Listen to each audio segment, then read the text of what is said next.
আজকে সকালের জলখাবারটা ছিল সেরা। মানে বাঙালির একদম এই খাবারটা না হলে কিন্তু কোনো জলখাবারই পূরণ হয় না। ছিল গরম গরম বড় বড় সাইজের লুচি আর ঘুগনি। দোকানের খাবার হলে কি হবে, স্বাদ কিন্তু পুরো ঘরোয়া, সে হোক লুচির কিংবা ঘুগনি, সবটাই কিন্তু খেলে মনে হবে যে আমি ঘরেই বসে খাবারটা খাচ্ছি। যাই হোক, আমি তো অনেক তৃপ্তি করেই খেলাম, কিন্তু কোথায় খেলাম এবার আমি তোমাদের বলি। গতকাল আমি গিয়েছিলাম নন্দীগ্রামে একটা কাজের উদ্দেশ্যে, কিন্তু গিয়েই আমার হঠাৎ পেল খুব খিদে। তাই বাস স্ট্যান্ডের ঠিক উল্টো পাশে এই দোকানটাতে আমি গিয়েছিলাম সকালের জলখাবারটা সারতে।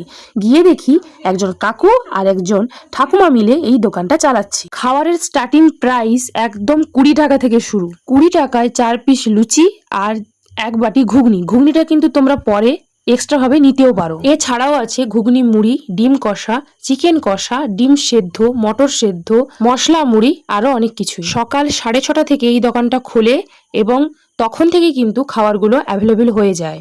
যতক্ষণ খাবার থাকে ততক্ষণ পর্যন্ত এই দোকানটা খোলা থাকে। আমি তো আমার প্রাতরাশটা খুব ভালোভাবেই সারলাম। তোমরা যারা যারা নন্দীগ্রাম যাও কিংবা যারা আসবে তারা কিন্তু অবশ্যই এই দোকানটার সকালের জলখাবারটা ট্রাই করো। তবে এই ভিডিওটি কিন্তু কোনো প্রমোশন ভিডিও নয়, তাই তোমরা অযথা কিন্তু কোনো বাজে মন্তব্য করবে না। ভিডিওটি এখন এই পর্যন্ত, দেখা হবে পরবর্তী কোনো একটা ভিডিওতে। সকলে খেতে থাকো আর আনন্দে থাকো।